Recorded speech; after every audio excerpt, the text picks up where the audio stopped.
আমন্ত্রণ বিশ্ব বাংলায় আপনাদের সঙ্গে আছি আমি নাতাশা বৃষ্টি। শুরুতেই সংবাদ শিরোনাম।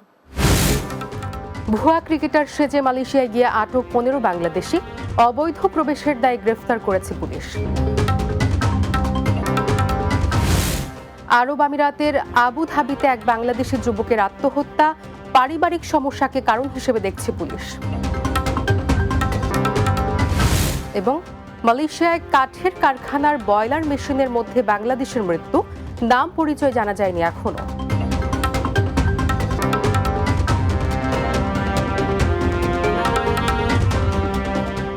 শুনছিলেন শিরোনাম, এবারে বিস্তারিত।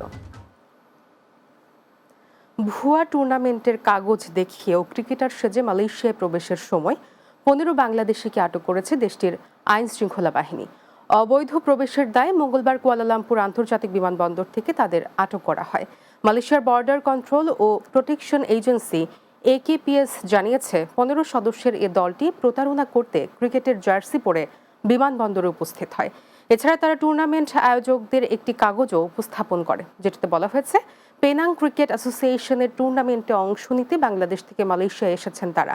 তবে বর্ডার কন্ট্রোলের কর্মকর্তারা পরীক্ষা নিরীক্ষা করে দেখতে পান কাগজটি ভুয়া, কারণ এতে 21 থেকে 23 মার্চ পর্যন্ত টুর্নামেন্টটি হওয়ার কথা বলা হলেও ওই সময় কোনো খেলাই নেই।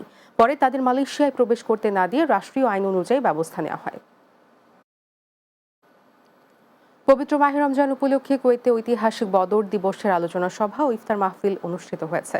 কুয়েত প্রতিনিধি আহজ জুবেদ জানান, আঞ্জুমানে আল ইসলাহ কুয়েত শাখার উদ্যোগে মাহফিল জনতা রেস্টুরেন্টে এ আয়োজন করা হয়। সংগঠনের সভাপতি কারি সালেহ আহমদের সভাপতিত্বে অনুষ্ঠান পরিচালনা করেন সাধারণ সম্পাদক মাওলানা কাউসার আহমদ সেলিম। এতে প্রধান অতিথি ছিলেন সংগঠনটির উপদেষ্টা আব্দুল মোহিত নাজমুল। বিশেষ অতিথি ছিলেন উপদেষ্টা আবু সাইদ কুতুবুদ্দিন, মুজিবুর রহমান সুফি, আব্দুল হালিম, সিরাজ মিয়া, হাফেজ আব্দুল আলী ও হাফেজ শরীফুর রহমান সহ অনেকে। শেষে দেশ, জাতীয় মুসলিম উম্মার কল্যাণ কামনা করে দোয়া পরিচালনা করেন মাওলানা আব্দুল আহাদ। সংযুক্ত আরব আমিরাতের রাজধানী আবু ধাবিতে রাইসুল ইসলাম নামে এক বাংলাদেশি যুবক আত্মহত্যা করেছেন। নিহত রাইসুলের বাড়ি নোয়াখালীর কবিরহাট থানার শ্রীনন্দী গ্রামে। সোমবার শিল্পনগরী মুসাফফা এলাকায় লাইভে থেকে গলায় ফাঁস দিয়ে আত্মহত্যা করেন তিনি। নিহতের চাচা প্রবাসী আবুল বাশর জানান, রাইসুলের সঙ্গে টিকটকে পরিচয় হয় জর্ডান প্রবাসী এক বাংলাদেশি নারীর। স্বামীর সঙ্গে বিচ্ছেদে থাকায় ওই নারীর সাথে প্রেমের সম্পর্ক গড়ে ওঠে রাইসুলের। সোমবার রাইসুল তার চাচার সঙ্গে সেহরি খেয়ে কাজে যাওয়ার প্রস্তুতি নিচ্ছিলেন। এ সময় টিকটক লাইভে ওই নারীর সঙ্গে কথোপকথনের এক পর্যায়ে তাদের মধ্যে কথা কাটাকাটি হয়। তার জেরে লাইভে থেকেই গলায় ফাঁস দেন রাইসুল।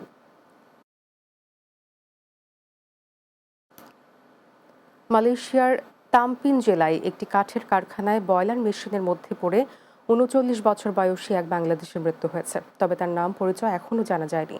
গেমাস দমকল বিভাগের প্রধান মোহাম্মদ রাজেফ জামরি জানিয়েছেন, বৃহস্পতিবার সন্ধ্যা 7:19 ফোন কল পেয়ে 10 জন দমকল কর্মী ঘটনাস্থলে পৌঁছে উদ্ধার কাজে অংশ নেন। কিন্তু মেশিনের ভেতরের উচ্চ তাপমাত্রার কারণে উদ্ধার অভিযান কঠিন হয়ে পড়ে।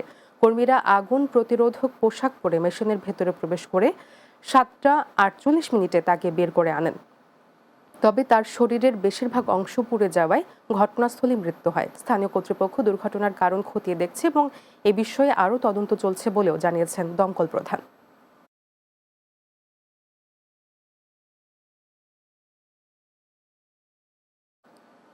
বিশ্ব বাংলায় নিচ্ছি বিরতি, ফিরে এসে অন্যান্য সংবাদের সঙ্গে আরও থাকছে। যুক্তরাজ্য সহ বিভিন্ন দেশে ইসলামী শিক্ষার প্রচারে কাজ করছে লতিফিয়া ফুলতলি কমপ্লেক্স। কাজের গতি ফেরাতে চলছে ফান্ড রেইজিং প্রোগ্রাম।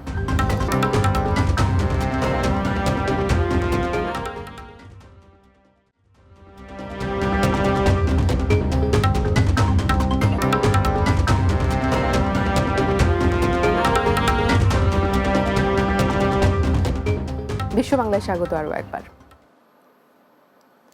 ফ্রান্স প্রবাসী বাংলাদেশদের সম্মানে ইফতার ও দোয়া মাহফিল অনুষ্ঠিত হয়েছে। বরিশাল বিভাগীয় কমিউনিটি ইন ফ্রান্সের উদ্যোগে প্যারিসের নিকটবর্তী বাংলাদেশি কমিউনিটি মসজিদে এই আয়োজন করা হয়। ফ্রান্স প্রতিনিধি রাসেল আহমেদ জানান, সংগঠনের সভাপতি ওবায়দুল ইসলাম রিয়াদের সভাপতিত্বে অনুষ্ঠান পরিচালনা করেন সাধারণ সম্পাদক মোহাম্মদ মোস্তফা কামাল। এতে উপস্থিত ছিলেন সংগঠনটির প্রধান উপদেষ্টা ইনামুল হক খান স্বপন, নাসিরুদ্দিন, সাইফুদ্দিন খান রিপন, সোহরাব হোসেন ভুইয়া, নজরুল আলম ইকবাল, কামাল শিকদার, মহিউদ্দিন খান ওয়াদুদ, আব্দুস সালাম কররানি, মোয়াজ্জেম হোসেন, শেখ শামীম, শহীদুল ইসলাম, মারুফ ফয়সাল, শফিকুল ইসলাম রাজ্জাক, ঢাকা বিভাগ অ্যাসোসিয়েশনের সাধারণ সম্পাদক মিজান সরকার, বিডি ফার্নিচারের কর্ণধার সেলিম রেজা ও বরকতুল্লাহ মোহসিন সহ অনেকে। যুক্তরাজ্য সহ বিভিন্ন দেশে ইসলামী শিক্ষার প্রচার ও প্রসারে কাজ করছে প্রবাসী বাংলাদেশি প্রতিষ্ঠান লতিফিয়া ফুলতলি কমপ্লেক্স। সংগঠনটির বিভিন্ন প্রকল্পের অসম্পূর্ণ কাজকে সম্পন্ন করতে অনুষ্ঠিত হয়েছে ফান্ড রেজিং অ্যাপেল। এর আগে অ্যাপেলটি সফল করার লক্ষ্যে আলোচনা সভা অনুষ্ঠিত হয়। বার্মিংহাম প্রতিনিধি সেলিম উদ্দিন জানান, লতিফিয়া ফুলতলি কমপ্লেক্সের press and publicity secretary Maulana Mohammad Husamuddin Al Humaydi ও দি ব্রিটিশ মুসলিম স্কুলের শিক্ষক মাওলানা মাহবুব কামালের পরিচালনায় এই মাহফিল অনুষ্ঠিত হয়। এতে বক্তব্য রাখেন কমপ্লেক্সের chairman O the British Muslim স্কুলের প্রিন্সিপাল মাওলানা MA কাদির আল হাসান। এ সময় উপস্থিত ছিলেন বাংলাদেশ মাল্টিপারপাস সেন্টারের chairman Alhaj Mohammad Kamrul Hasan Chunu, secretary Foyzur Rahman Chowdhury MBE, councillor Mohammad Jalal Uddin, Bangla কাগজের চেয়ারম্যান আবুল কালাম আজাদ, সেক্রেটারি খসরু খান, কমপ্লেক্সের vice president Maulana Rafiq Ahmad, secretary Mohammad Misbaur Rahman, joint secretary Khurshidul Haque, Maulana Badrul Haque Khan ও হাফিজ রুমেল আহমদ সহ অনেকে। পবিত্র মাহে রমজান উপলক্ষে কাতারের প্রবাসীদের সম্মানে ইফতার ও দোয়া মাহফিল অনুষ্ঠিত হয়েছে। কাতার প্রতিনিধি আকবর হোসেন বাচ্চু জানান, কাতার বাংলা প্রেস ক্লাবের উদ্যোগে রাজধানী দোহার ঘরোয়া রেস্টুরেন্টে এই আয়োজন করা হয়। সংগঠনের সভাপতি গোলাম মাওলা হাজারের সভাপতিত্বে ও সাধারণ সম্পাদক মামুনুর রশিদের তত্ত্বাবধানে অনুষ্ঠান সঞ্চালনা করেন EM আকাশ ও ইউসুফ পাটোয়ারি লিঙ্কন। অনুষ্ঠানে প্রধান অতিথি ছিলেন কাতারে নিযুক্ত বাংলাদেশের রাষ্ট্রদূত মোহাম্মদ নজরুল ইসলাম। বিশেষ অতিথি ছিলেন BCQর প্রেসিডেন্ট ইঞ্জিনিয়ার আনোয়ার হোসেন আকন, সাধারণ সম্পাদক আমিন ওসুল সাইফুল, আল জাজিরা টিভির সিরিয়া প্রতিনিধি নার্গিস উবাইদি, ব্যবসায়ী সাইফুল ইসলাম সাগর, M শাখাউত খান CIP, হবি রহমান, মোহাম্মদ নজরুল ইসলাম, কমিউনিটি নেতা সৈয়দ আনামিয়া, মাহবুবুর রহমান চৌধুরী বাবু, কমরেড ইসমাইল হোসেন ও তৌফিক ইলাহি চৌধুরী সহ অনেকে। বাংলাদেশ জাতীয়তাবাদী সামাজিক সাংস্কৃতিক সংস্থা জাসাসের উদ্যোগে মালয়েশিয়ায় দোয়া ও ইফতার মাহফিল অনুষ্ঠিত হয়েছে। সংগঠনটির প্রয়াত নেতা মরহুম হাজী আব্দুল হামিদ মিন্টু, মরহুম শাওন আহমেদ ও মরহুম ছোটন ভুইয়ার স্মরণে এ মাহফিল অনুষ্ঠিত হয়। মালয়েশিয়া প্রতিনিধি মোহাম্মদ আরিফুজ্জামান জানান, মালয়েশিয়া জাসাসের প্রতিষ্ঠাতা আহ্বায়ক শেখ আসাদুজ্জামান মাসুমের সভাপতিত্বে অনুষ্ঠান পরিচালনা করেন বর্তমান আহ্বায়ক কাউসার আহমেদ। শুরুতে পবিত্র কোরআন তিলাওয়াত করেন সংগঠনটির যুগ্ম আহ্বায়ক আবুজার হোসেন। অনুষ্ঠানে প্রধান অতিথি ছিলেন মালয়েশিয়া বিএনপির সহ সভাপতি তালহা মাহমুদ। বিশেষ অতিথি ছিলেন সহ সাধারণ সম্পাদক কাজী সালাউদ্দিন, অর্থ বিষয়ক সম্পাদক MA কালাম, সিনিয়র নেতা আব্দুর রহিম, ক্লাং মহানগর বিএনপির মোহাম্মদ জাকির আহমেদ ও ইসমাইল মজুমদার, ইঞ্জিনিয়ার শাহ জালাল, আনোয়ার পারভেজ, সাবেক ছাত্রনেতা MM মারুফ ইলাহি এবং জাসাসের যুগ্ম আহ্বায়ক মোহাম্মদ সাইফুল আহমেদ সহ অনেকে।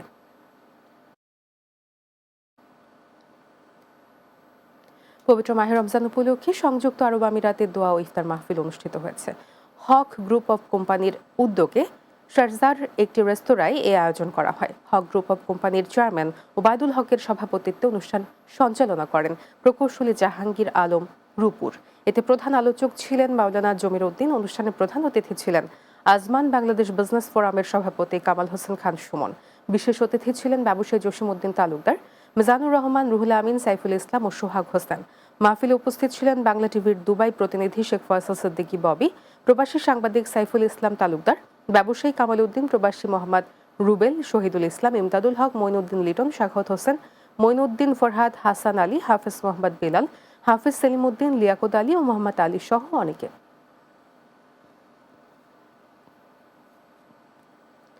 লেবাননে সনাতন ধর্মাবলম্বী প্রবাসী বাংলাদেশিদের দোল পূর্ণিমা উৎসব উদযাপিত হয়েছে।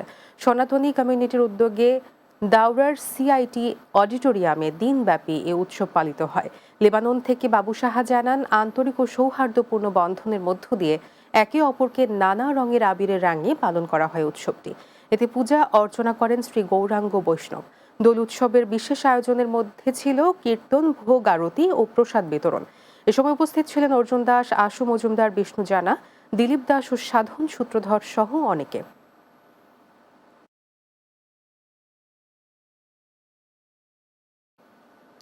শেষ করব বিশ্ব বাংলা, যার আগে শিরোনামগুলো জানিয়ে দিচ্ছি আরও একবার। ভুয়া ক্রিকেটার সেজে মালয়েশিয়ায় গিয়ে আটক 15 বাংলাদেশি, অবৈধ প্রবেশের দায়ে গ্রেফতার করেছে পুলিশ। আরব আমিরাতের আবুধাবিতে এক বাংলাদেশি যুবকের আত্মহত্যা, পারিবারিক সমস্যাকে কারণ হিসেবে দেখছে পুলিশ। মালয়েশিয়ায় কাঠের কারখানার বয়লার মেশিনের মধ্যে বাংলাদেশের মৃত্যু, নাম পরিচয় জানা যায়নি এখনো। এবং যুক্তরাজ্য সহ বিভিন্ন দেশে ইসলামী শিক্ষার প্রচারে কাজ করছে লতিফিয়া ফুলতলি কমপ্লেক্স, কাজের গতি ফেরাতে চলছে ফান্ড রেইজিং প্রোগ্রাম।